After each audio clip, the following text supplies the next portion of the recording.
Queria convidar você a abrir sua Bíblia no livro de Ruth, capítulo 3.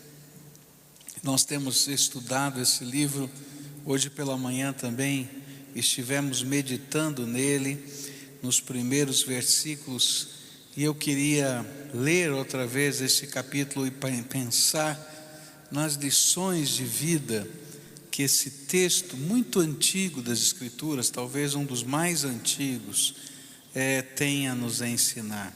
A Bíblia diz assim: certo dia Noemi, sua sogra, lhe disse: minha filha, tenho que procurar um lar seguro para a sua felicidade.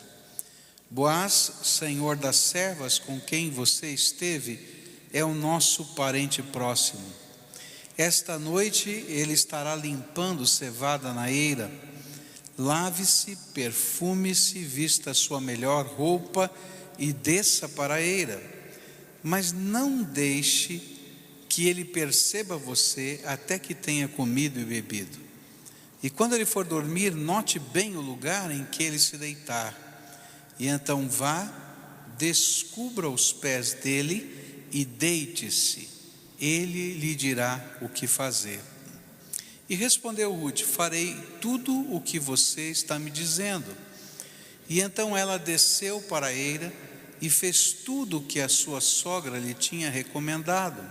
E quando Boaz terminou de comer e beber, ficou alegre, foi deitar-se perto do monte de grãos. Ruth aproximou-se sem ser notada, descobriu os pés dele e deitou-se. No meio da noite, o homem acordou de repente e ele se virou e assustou-se ao ver uma mulher deitada a seus pés. Quem é você? Perguntou ele. Sou sua serva Ruth, disse ela. Estenda sua capa sobre a sua serva, pois o Senhor é resgatador. Boaz lhe respondeu: o Senhor a abençoe, minha filha. Este seu gesto de bondade é ainda maior do que o primeiro, pois você poderia ter ido atrás dos mais jovens, ricos ou pobres. Agora, minha filha, não tenha medo. Farei por você tudo o que me pedir. Todos os meus concidadãos sabem que você é mulher virtuosa. É verdade que sou resgatador, mas há um outro que é parente mais próximo do que eu. Passe a noite aqui, de manhã veremos. Se ele quiser resgatá-la, muito bem, que resgate. Se não quiser, juro pelo nome do Senhor que eu a resgatarei. Deite-se aqui até de manhã. Ela ficou deitada aos pés dele até de manhã, mas levantou-se antes de clarear, para não ser reconhecida. Boaz pensou: ninguém deve saber que esta mulher esteve na eira. Por isso disse: traga-me o manto que você está usando e segure-o. Ela o segurou e o homem despejou nele 6 medidas de cevada e o pôs sobre os ombros dela. E depois ele voltou para a cidade. E quando Ruth voltou, a sua sogra, esta lhe perguntou: como foi, minha filha? E Ruth lhe contou tudo o que Boaz lhe tinha feito. E acrescentou: ele me deu estas 6 medidas de cevada, dizendo: não volte para sua sogra de mãos vazias. E disse então Noemi: agora espere, minha filha, até saber o que acontecerá. Sem dúvida aquele homem não descansará enquanto não resolver esta questão hoje mesmo. Vamos orar a Deus, queridos? Pai querido, nós estamos aqui debaixo da autoridade do Teu nome, do nome do Teu Filho Jesus.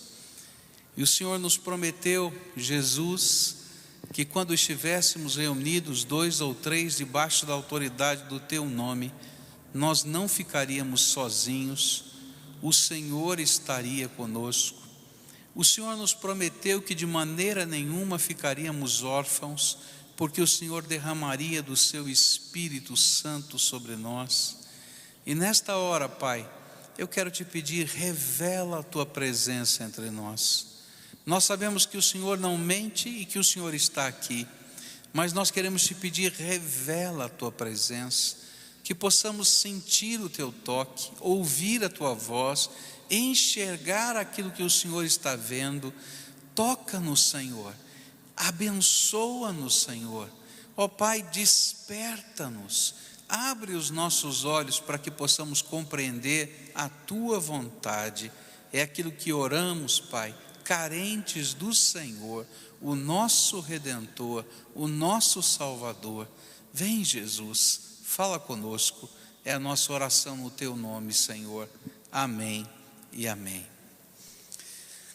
Eu disse hoje pela manhã que este livro é um dos livros difíceis de a gente estudá-lo, porque ele contém vários aspectos que são culturais e religiosos dos primórdios do povo de Israel. E quando a gente olha para estes aspectos, parece muito distante da gente. Por exemplo, essa história que acabamos de ler, não é? De Ruth e Boaz, de todas estas coisas, nos parecem esquisitas demais. Que conselho é esse que a sogra está dando? Muito estranho, né? Para a nossa cultura. Olha que coisa estranha, o que está acontecendo? Mas quando a gente começa a entender um pouquinho dos costumes daquela época, e a gente vai entender também algumas leis do Antigo Testamento, a gente vai compreender que não havia nada de imoral acontecendo naquele contexto. Havia sim quase que um apelo jurídico para que aquele homem que representava e que tinha o papel de resgatador daquela família fosse cumprido. Naquele contexto, as famílias viviam em pequenos fúndios, em minifúndios. Da terra eles tiravam o seu sustento. A terra representava a comida, a terra representava o pertencer a uma nação, a terra era o abrigo. E nesse contexto, então, Deus colocou algumas leis que tentavam manter a justiça social. E uma das leis era a lei do resgate.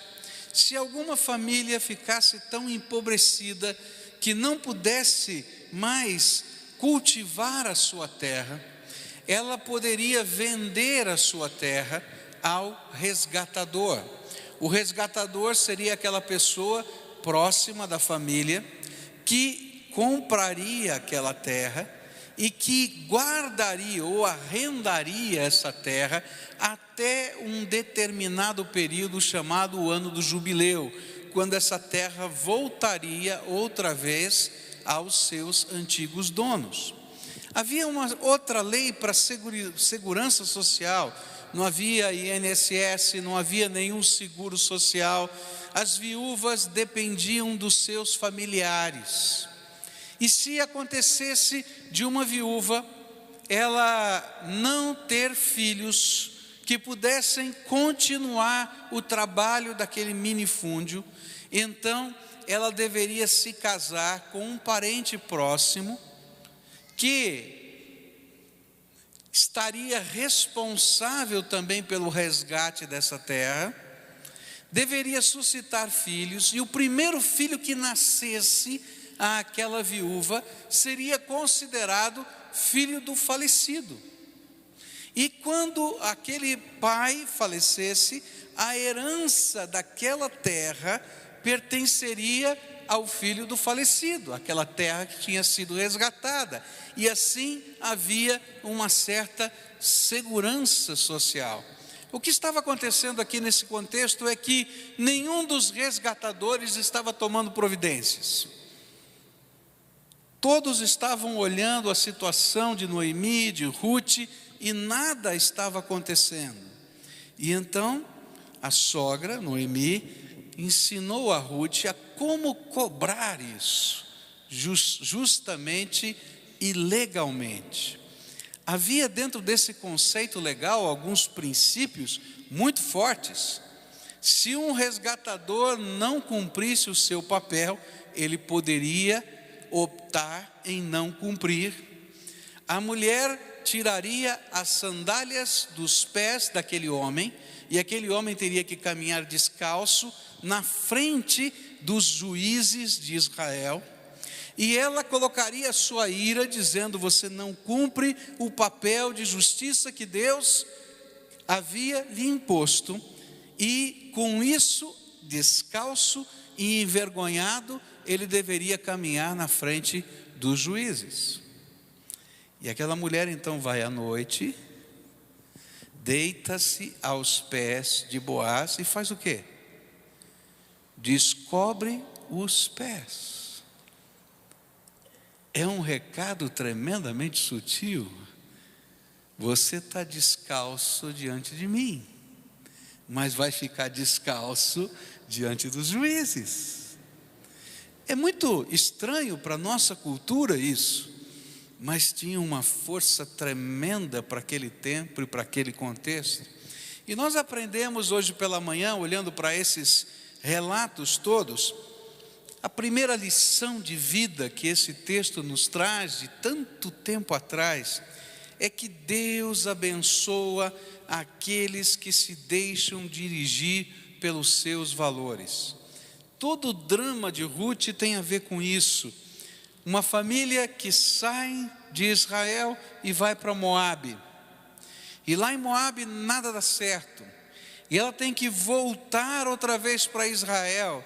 Mas no caminho da volta, ela não volta somente para uma terra, ela volta para as leis, ela volta para os valores, ela volta para vivenciar os propósitos de Deus. E é nesse contexto que essa família começa a ser abençoada. E nós falamos hoje pela manhã que hoje estamos vivendo na nossa sociedade aquilo que eu chamei de anarquia dos valores, anarquia dos papéis. E por causa de não termos valores firmados na palavra de Deus que dirijam a nossa casa, a nossa família, os nossos negócios, o nosso dia a dia, vivemos, não somente no Brasil, mas no mundo, uma confusão tão grande de papéis e de valores que geram esta desestrutura social que a gente assiste todos os dias. E convidei as pessoas a fazerem aquilo que John Stott falou e ensinou quando estudou o Sermão da Montanha, a vivermos na contramão da cultura e aceitarmos e entendermos que quando temos Jesus como Senhor da nossa vida, a gente vai caminhar na contramão da cultura, a gente vai viver em cima de valores e princípios que nos abençoam e abençoam a nossa terra. Mas hoje à noite eu queria continuar a estudar e ver qual outra lição esse texto nos ensina. A segunda lição que eu aprendo aparece no versículo 18, onde diz assim: disse então Noemi: agora espere, minha filha, até saber o que acontecerá. Sem dúvida, aquele homem não descansará enquanto não resolver esta questão hoje mesmo. Uma segunda lição que esse texto tem para nos ensinar é que há certas decisões em nossa vida que não podem ser deixadas para depois. Boaz foi capaz de entender que a atitude extrema tomada por Ruth, mediante os conselhos de Noemi, não representavam leviandade no seu coração. Fica claro isso nas Escrituras, quando ele mesmo, vai falar a Ruth que compreende isso. Mesmo Ruth tendo usado palavras muito fortes, mas ele vai dizer nos versículos 10 e 11, Boaz lhe respondeu: o Senhor a abençoe, minha filha, esse seu gesto de bondade é ainda maior do que o primeiro, pois você poderia ter ido atrás dos mais jovens, ricos ou pobres. Agora, minha filha, não tenha medo, farei por você tudo o que me pedir. Todos os meus concidadãos sabem que você é mulher virtuosa. Ele entendeu perfeitamente o que significava o descobrir os seus pés. Ele entendeu porque ela estava lá. Ele entendeu que aquilo era, na verdade, apesar de todo o risco moral que Ruth estava vivendo, era uma atitude extrema e que pedia uma atitude, uma resposta imediata. E ele não poderia esperar nem o dia seguinte. Naquele dia, ele precisava tomar uma atitude. Ele sabia que, se ele não tomasse uma atitude, Ruth e Noemi se apresentariam diante dos juízes. Mas mais do que isso, se ele não tomasse uma atitude, alguém poderia ter visto Ruth sair da eira e dizer outras coisas. Então ele precisava responder imediatamente àquilo que havia acontecido. Eu tenho aprendido na minha vida que há coisas que nós não podemos deixar para amanhã. Há decisões que precisam ser tomadas hoje mesmo. E se nós não as tomarmos, o bonde da vida passa e a gente perdeu a oportunidade. Há compromissos que nós precisamos firmar que não podem ser adiados, pois à medida em que nós adiamos esses compromissos, nós nos tornamos repreensíveis diante de Deus e diante dos homens. Eu quero dizer que muitas das decisões que têm a ver com a nossa fé são inadiáveis. Em alguns momentos da minha vida, Deus me colocou em xeque. Eu não sei se já aconteceu isso com você, onde Deus fala com a gente, deixa claro o propósito dele, e Ele pede para a gente tomar uma decisão. E sabe, quando Deus nos coloca em xeque, não dá para a gente dizer para Deus: amanhã, depois de amanhã, depois de amanhã, porque aquela é a hora da decisão. Eu tinha 12 anos de idade quando ouvi o chamado de Deus na minha vida. Eu tinha um encontro marcado com Deus todo dia às 5 horas da tarde. E num desses encontros que eu tinha todos os dias com o Senhor, Deus começou a falar ao meu coração que Ele tinha um propósito para a minha vida, que Ele me chamava para o ministério. Algumas vezes eu não entendi muito bem, outras vezes eu entendi, mas eu não sabia muito bem como lidar com aquilo, até que num dia eu fiz a seguinte oração, e disse assim: Deus, eu só tenho 12 anos, o que o Senhor está pedindo é muito complicado para tomar uma decisão com 12 anos de idade. Quando eu crescer, o Senhor fala comigo. E a gente imagina que pode adiar coisas com Deus assim. E aí eu me lembro que eu continuei orando e abri a minha Bíblia, e Deus me falou claramente em Jeremias capítulo 1. Ele disse assim: olha, eu te escolhi quando você estava no ventre da sua mãe. E você não diga que é uma criança, não. Porque onde quer que eu te mandar, você vai. E o que eu mandar você falar, você vai falar. Isso não é para amanhã, é para agora. E eu descobri desde bem cedo que quando Deus fala com a gente, e quando Deus coloca-nos nas encruzilhadas da vida, a gente não pode adiar um dia. Porque cada dia que a gente está adiando a resposta a Deus, na verdade a gente entrou em luta com o Todo-Poderoso. E quem é que pode ganhar dele? Boaz entendeu isso. Esse negócio é preceito de Deus, e o meu pé já foi descoberto. O negócio é andar rápido. Hoje mesmo eu tenho que resolver essa questão. E eu diria para você a mesma coisa. Se o Espírito de Deus tem falado com você, se a graça de Deus tem tocado a tua vida, se o Senhor Jesus tem se apresentado a você, como Salvador, como Senhor, se há algum pedido dele, de coisas que precisam ser colocadas no seu altar, a começar do seu coração, ou quem sabe de vínculos que precisam ser quebrados, então não espere amanhã, porque cada dia que está passando, você está lutando contra Deus, e quem é que pode vencer o Todo-Poderoso? Eu tenho aprendido também na minha vida, que há consertos que a gente não pode deixar para amanhã, não tem jeito de deixar para amanhã, há coisas que a gente tem que consertar hoje e agora, há coisas que precisam ser colocadas em prática hoje, para a bênção dentro da nossa casa. Se você tiver um grande acidente com o gás na sua casa, queridos, você vai ter que tomar uma atitude imediatamente. Se tiver um jeito de fechar a válvula do gás, você vai fechar pelo menos a válvula do gás. Mas se não tiver, nem que você tenha que chamar o corpo de bombeiros, você vai ter que tomar uma atitude naquela hora. Por quê? Porque existe um risco tremendo de incêndio e de explosão. E há muita coisa acontecendo dentro da nossa casa que precisa de resposta imediata, que não dá para adiar para o dia seguinte, porque nós estamos correndo riscos seríssimos dentro da nossa casa.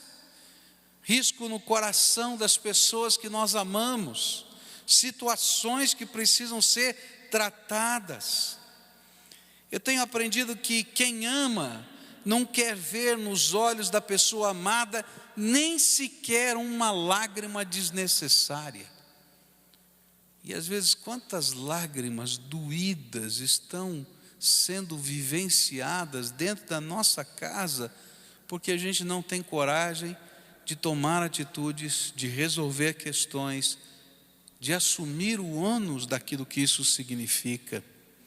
Eu tenho aprendido que perdão não dá para esperar, porque cada dia que a gente não oferece perdão, a gente está machucando o nosso próprio coração e o coração dos outros. Restauração não dá para esperar, porque tem gente morrendo, literalmente morrendo.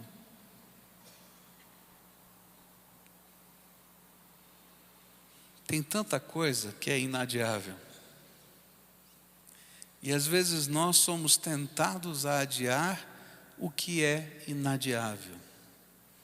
E eu gostaria que hoje Deus te ajudasse a entender que Ele deu a você valores, princípios, estão aqui na Escritura, conselhos, a voz do Espírito fala, e quando ela fala a gente tem que responder imediatamente. A terceira coisa que eu aprendo nesse texto é que existem ações que são intransferíveis.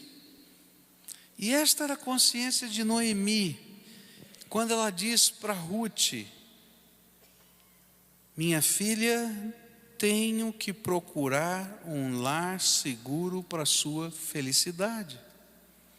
Ela entendia que o seu papel nesse contexto social, e segundo esses valores, era ajudar que aquela família tivesse um resgatador. Da mesma maneira, Boaz teve essa consciência de que só ele poderia ser um instrumento de solução desta questão pendente. E ele vai dizer: olha, não tenha medo, e você pode ficar tranquila, porque eu vou dar um jeito na questão. Eu juro diante do Senhor que o meu papel eu vou cumprir. O que ele estava dizendo e o que Noemi estava dizendo é que na vida há questões, há ações, há atitudes que são intransferíveis, que são nossa responsabilidade. E que se nós não tomarmos a nossa atitude e não assumirmos estas responsabilidades, o prejuízo será irreparável. Quando eu estava estudando esse texto, me veio à mente a história de Davi. Quando ele tentou transferir o cuidado do coração dos seus filhos, especialmente de Absalão, ele estava vivendo um problema de família muito grande, difícil. Problema escandaloso. Uma das suas filhas, Tamar, tinha sofrido um estupro de um dos seus filhos. E essa matéria se tornou uma matéria que toda a família sabia. E todo mundo ficou esperando uma atitude do papai, Davi. Lembra que eu falei que há ações que são inadiáveis? E Davi não sabia como resolver esse problema. E ele começou a adiar a solução do problema. E ele não fez nada. Absolutamente nada. E então, o irmão mais velho de Tamar ficou muito irado com isso.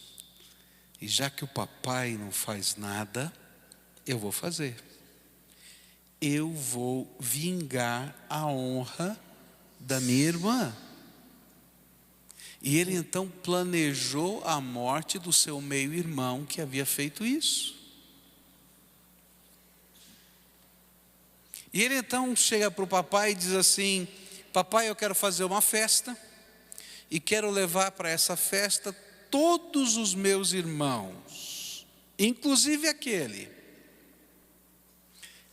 Papai desconfiou da história.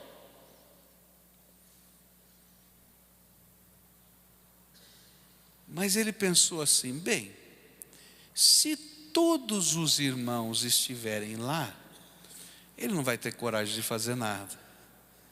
E aí ele transferiu o intransferível.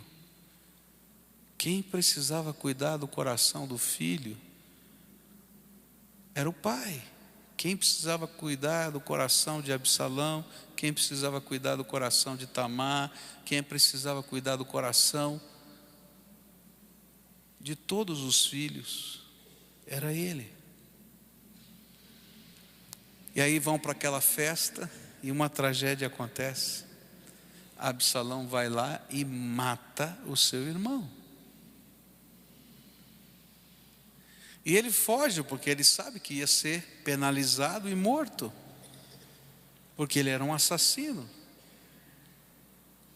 E ele foge para a casa do vovô, um rei de um país próximo. E Davi pensa assim: bom, ele está na casa do vovô. O vovô é uma pessoa muito sábia, vai saber cuidar do coração dele. E outra vez Davi não faz nada. E ele transfere o problema para o vovô. E a história continua, queridos.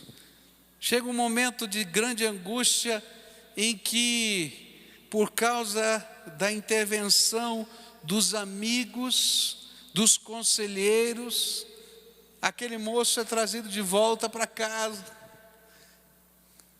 Mas o papai continua não fazendo nada, dá um beijo e até logo. E aí ele cria uma revolução, tenta tomar o trono do pai. E o que ele afirma na porta da cidade era aquilo que ele sentia: meu pai não conhece justiça, ele só vive na emoção dos seus cânticos, mas ele não trata com justiça nada nem ninguém, nem a nossa casa. Há coisas que nós não podemos adiar. mas há situações que nós não podemos transferir. Você não pode transferir para ninguém as decisões que você vai tomar a respeito da sua própria fé. Porque um dia você vai ter que se apresentar diante de Deus. Não será seu pai, sua mãe, seu avô, seu tio, seu irmão, você. E você vai prestar contas a Deus das decisões que você tomou para com Ele. Você não pode transferir o cuidado dos seus filhos a ninguém. Nós vivemos num tempo em que é tão fácil a gente transferir as responsabilidades.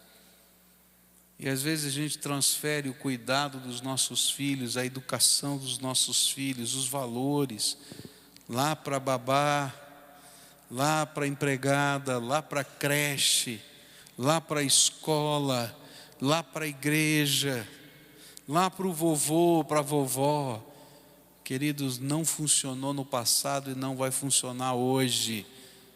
Os filhos precisam de papai e de mamãe para ensinar o caminho que devem andar nessa vida. Há coisas, queridas, que são intransferíveis. São tesouros que Deus colocou nas nossas mãos, para que nós, e somente nós, estejamos manipulando. É intransferível a decisão que você toma cada dia, do caminho que você quer andar. Você pode ter influência de 50 mil pessoas, até do diabo, mas a decisão é sua. E é por isso que cada um de nós, quando se apresentar diante de Deus, vai ter que responder sobre as suas decisões. Ah, mas o diabo me tentou. Ele vai dizer, eu sei, mas o que você escolheu fazer? E assim é na vida, queridos. Nossa vida se constrói através de decisões, e as decisões são nossas, e elas são intransferíveis. E mesmo que você transfira para alguém alguma decisão, a responsabilidade continua sendo sua. E você vai colher o fruto doce ou amargo daquilo que você decide. Se eu pudesse dar um conselho para você hoje, eu diria assim: não adie aquilo que Deus quer fazer na sua vida hoje. E nem transfira o que Deus só colocou como responsabilidade para você. Porque ninguém vai poder assumir essa responsabilidade por você. A última lição que esse texto me ensina, ela é uma lição quase que alegórica. A palavra de Deus e o jeito de Deus trabalhar é tremendo.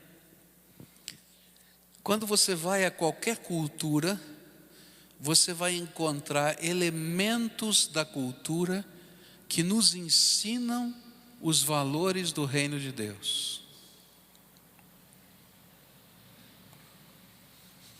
Um missionário começou a trabalhar na Oceania, e lá entre aqueles povos, o valor era invertido.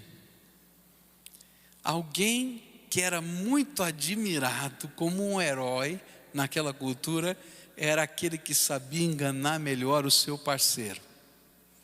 Quanto mais ele fosse capaz de enganar, mais fácil, mais bonito naquela cultura ele era. Então, quando aquele missionário começou a pregar o evangelho, o herói da história para eles não era Jesus. O herói da história era Judas.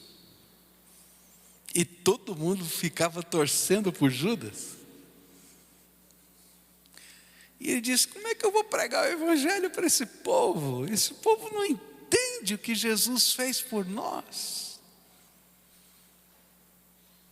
E ele, à medida que foi conhecendo a cultura, ele descobriu que dentro daquela cultura existia uma coisa tremenda.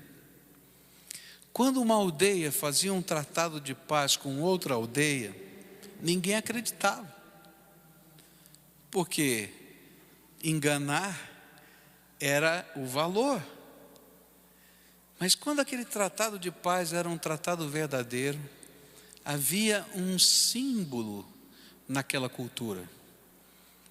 O chefe de uma tribo pegava o seu filho, normalmente aquele que era bebê ainda, e entregava para ser criado como filho do chefe da outra tribo. E recebia do chefe da outra tribo um dos seus filhos para ser criado como seu filho dentro daquela aldeia. E enquanto essas crianças vivessem, haveria paz entre aquelas aldeias. E aquelas crianças se chamavam crianças da paz. E de repente, aquele homem entendeu. Dentro daquela cultura tão estranha, tão diferente, Deus tinha deixado um elemento que podia ajudar aquelas pessoas a entender o significado do amor de Deus. E então ele começou a pregar Jesus, o Deus encarnado, que veio a esse mundo como criança da paz, para dizer que Deus quer fazer paz conosco e salvar as nossas vidas. Cada cultura tem elementos assim.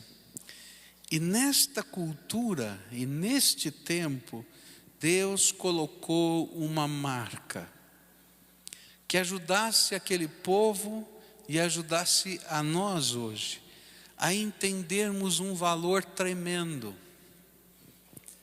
Todos nós precisamos de um resgatador.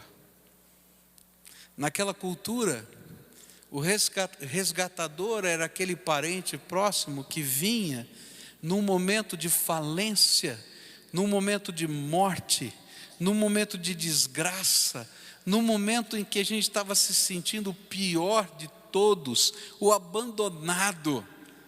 Ele vinha para cumprir um papel abençoador, voltar a dar nome, dignidade, trazer de volta a vida àquele que tinha perdido a esperança da vida.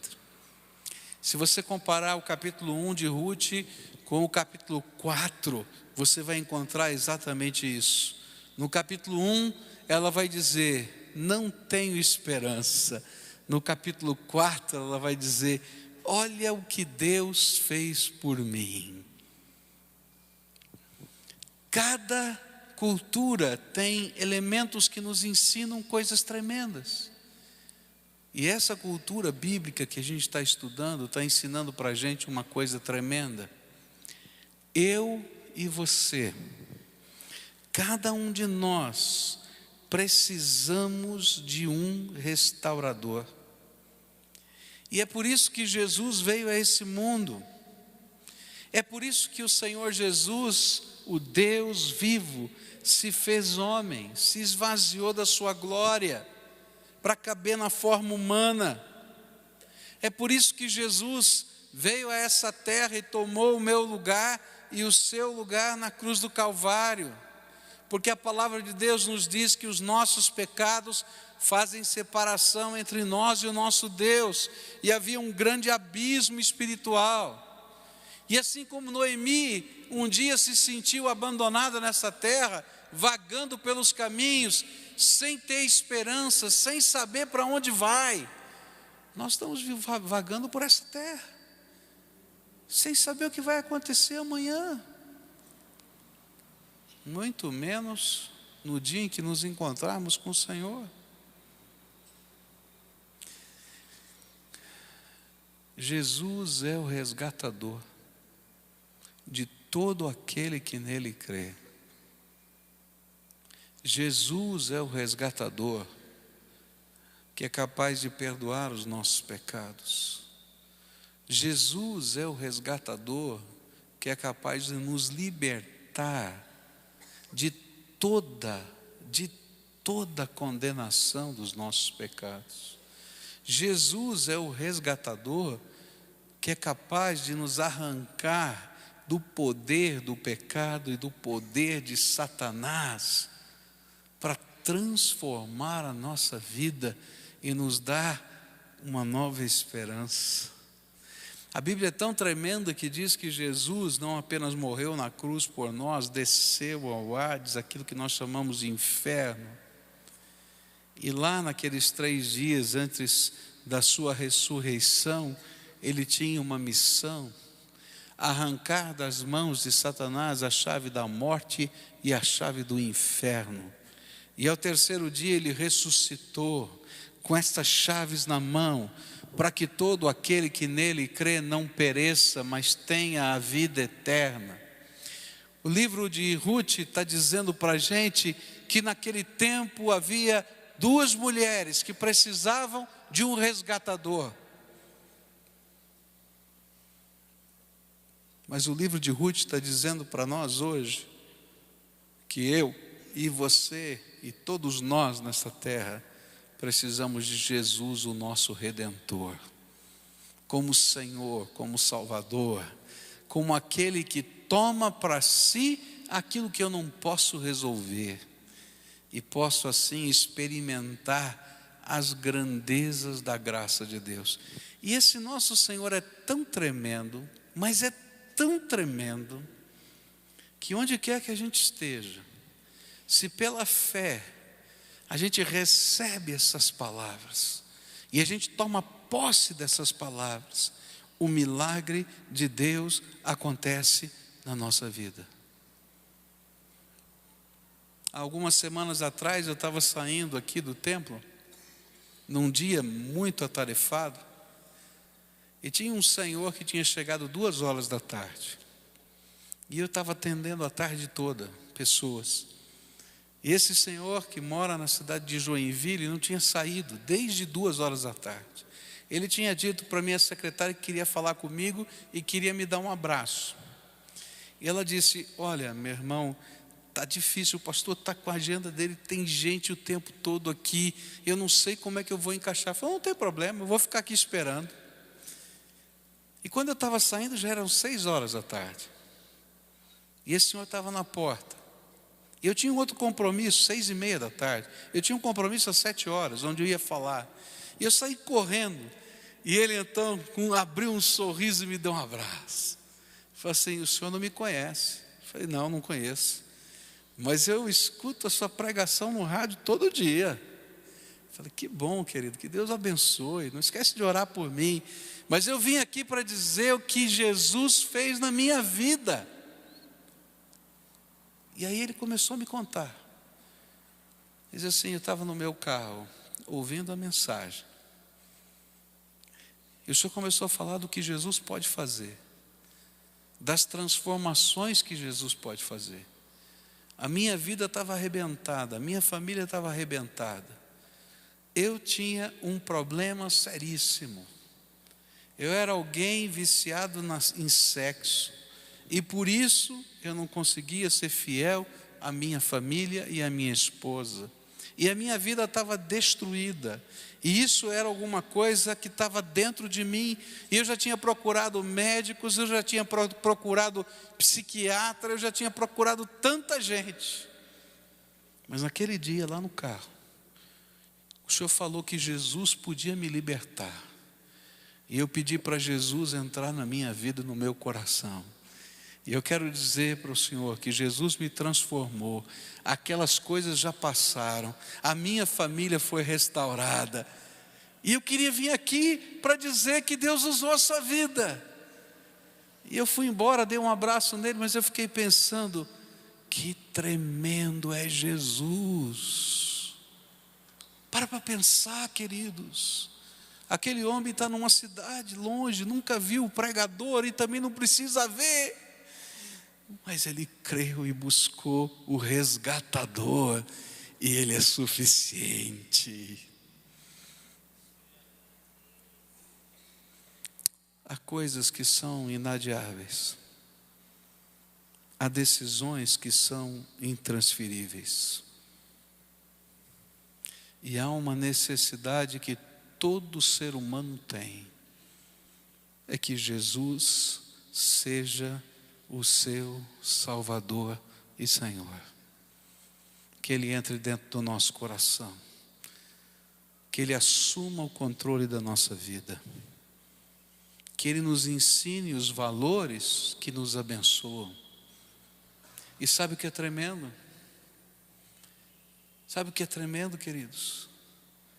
É que você pode estar aqui nesse templo junto comigo, você pode estar na internet, você pode estar no rádio, você pode estar do outro lado do mundo, porque o que faz diferença não é o pregador, não é a igreja, nem o veículo, é o Senhor que ouve a tua oração e te visita onde você estiver. E se eu estou aqui é porque um dia Ele me visitou. E se tantos de nós estamos juntos aqui é porque temos essa marca. E a gente pode dizer com alegria, como no capítulo 4 a gente vai ver, Ruth e Noemi dizendo com alegria do que Deus faz por nós. Tem muita gente perdida nessa vida, perdida nos seus valores, perdida nas suas decisões, perdida nas trombadas que estão dando pelo dia a dia. Gente que olha para a direita e para a esquerda dizendo: onde está o meu resgatador? E hoje eu vim aqui só dizer isso para você. Jesus é o resgatador que Deus preparou para nós. E que se hoje pela fé você tiver a coragem de fazer aquilo que Noemi e Ruth um dia fizeram, que era sair de Moabe, lugar onde eles achavam que podiam encontrar esperança no meio da seca que a terra estava vivendo, e voltar para o Senhor, para a sua terra e para o seu povo. O resgatador que é Senhor começa um processo de transformação da nossa vida. O que nós precisamos é ter coragem de entregar o nosso coração, a nossa vida, a chave da nossa casa, do nosso coração, das nossas decisões na mão do Todo-Poderoso e deixar que Ele esteja trabalhando o nosso viver dia a dia. Eu hoje vim aqui dizer para você que há uma decisão que Deus não quer que você deixe para amanhã, que é uma decisão que você não pode transferir para o esposo, para a esposa, para o filho, para a filha, para o pai, para o avô. Ela é sua. Que é uma decisão tremenda e abençoadora. É quando a gente olha para cima e diz assim: Jesus, quem precisa de salvação sou eu.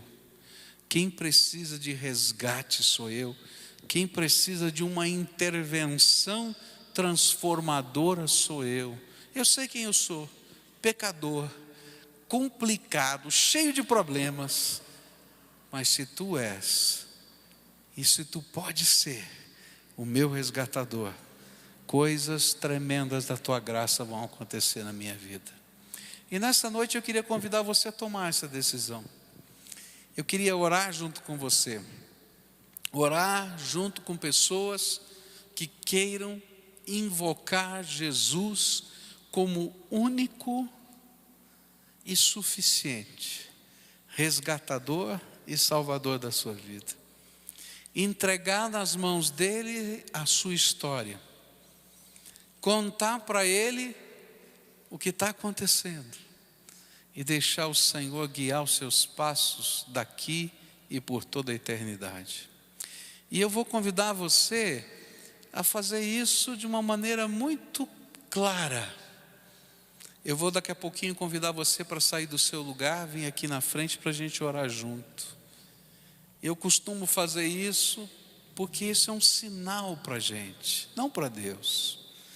Porque, querido, se você não tem coragem de hoje, num templo, num lugar de adoração, dar 2 ou 3 passos na direção de Jesus, então eu quero dizer para você que quando você sair daquela porta, você não vai dar passo nenhum. Mas se você quer que Jesus seja o seu resgatador, que Ele entre na história da tua vida, que Ele mexa com aqueles defeitos mais complicados que você tem,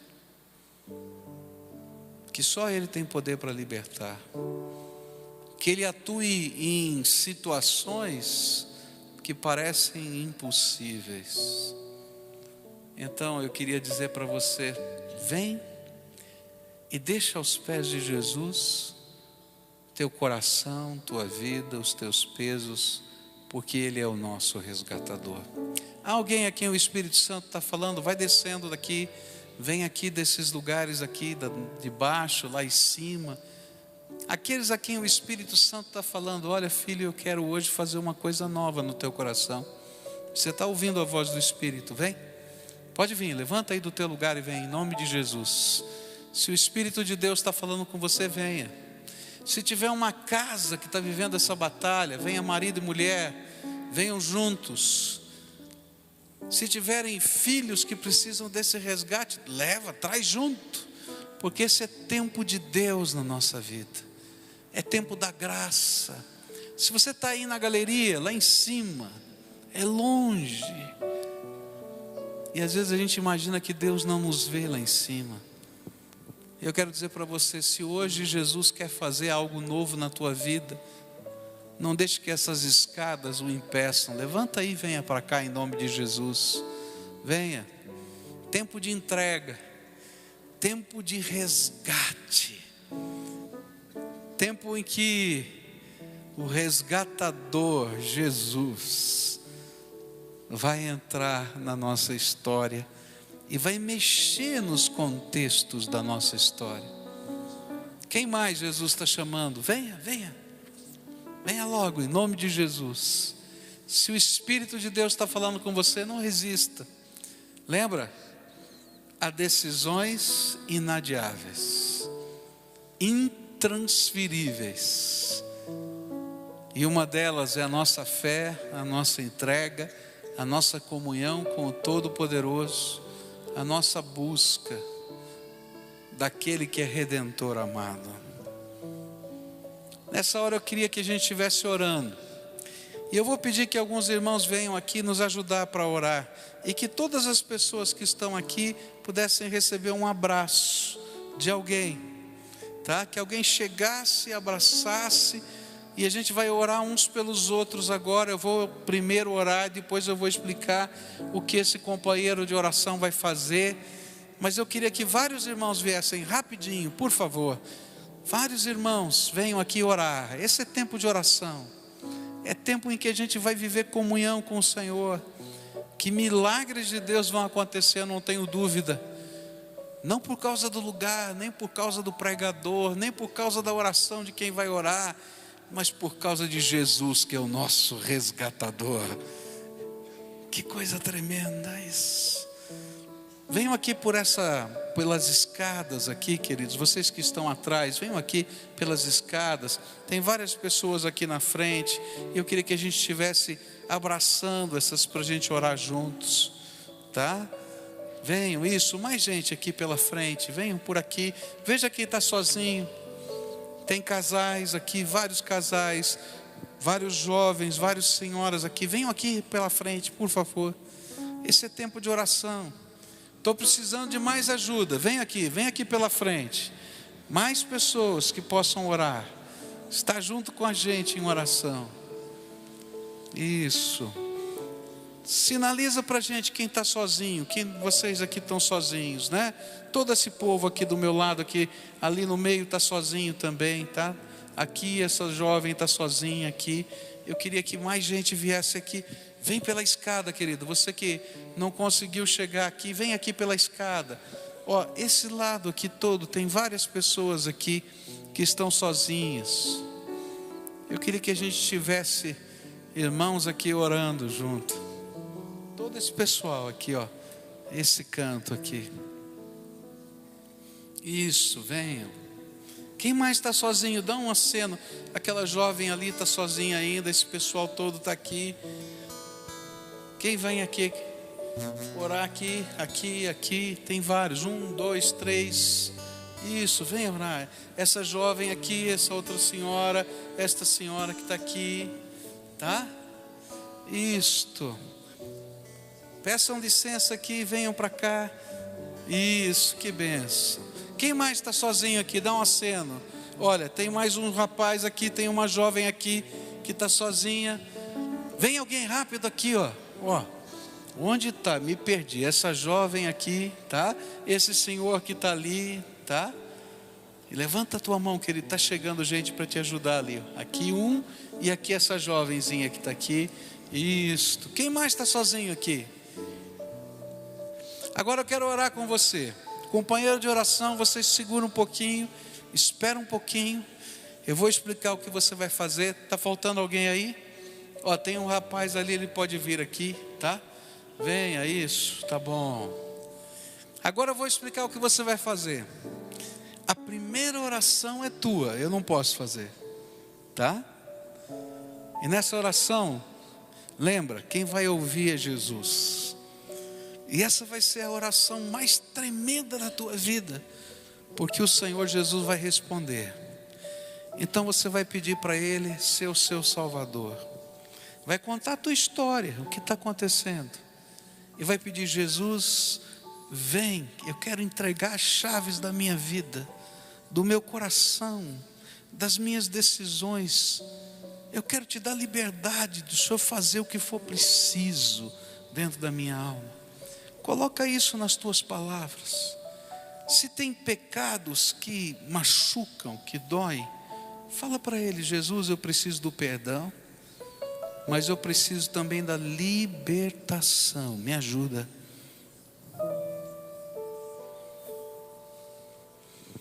Entrega,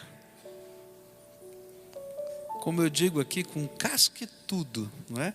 A tua vida para Jesus, tá? Agora eu vou orar por você.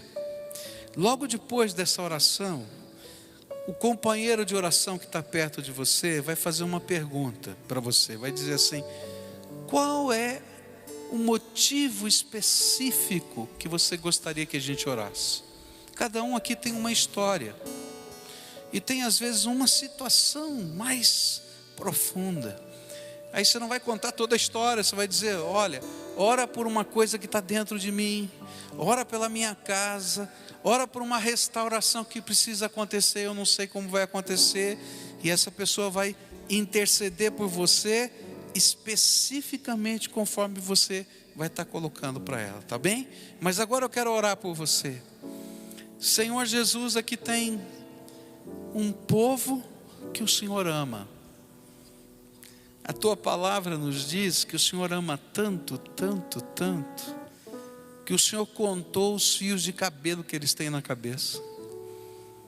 A tua palavra nos diz, Senhor, que quando eles estavam sendo gerados no ventre da mamãe, a cada célula que se multiplicava, o Senhor se alegrava da beleza daquilo que estava sendo gerado.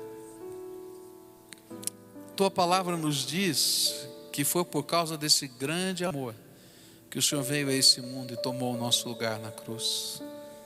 E a tua palavra nos diz que todo aquele que te busca e que dessa maneira voluntária se lança nas tuas mãos, de jeito nenhum o Senhor lançaria fora.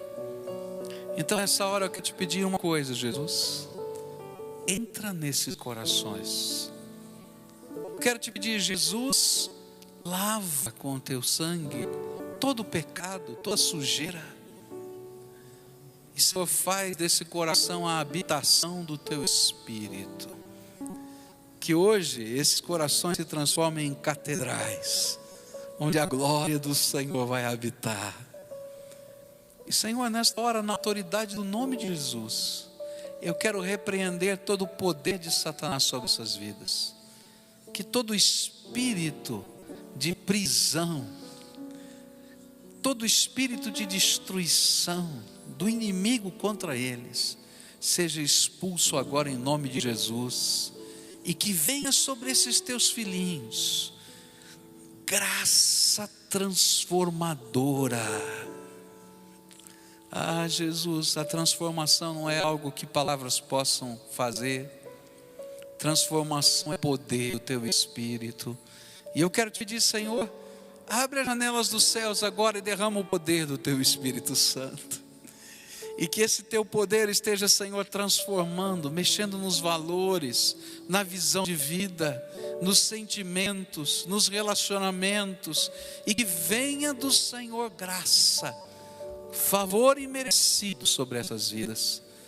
E que eles possam sentir a alegria que um dia Ruth e Noemi sentiram. Que tem um resgatador de Deus sobre suas vidas. Jesus, coloca da alegria agora no coração deles. Uma alegria que dá para a gente explicar. Porque o Senhor atuando dentro da gente. E eu quero te pedir, Senhor, quando eles saírem por essa porta logo mais, que eles saiam, não mais sozinhos, mas que o Senhor esteja no coração deles, que eles possam ouvir o conselho e a tua voz todos os dias, e que o Espírito do Senhor se revele como professor particular na vida deles. Escuta, Deus, a nossa oração, é aquilo que clamamos em nome de Jesus.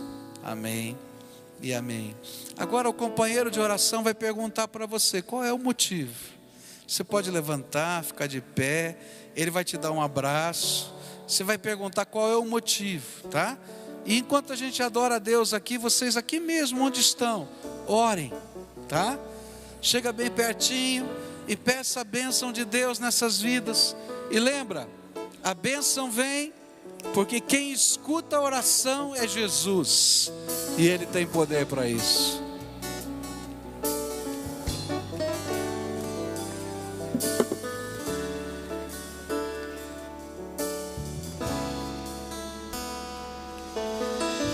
Se tentam destruir-me, zombando da minha fé e até...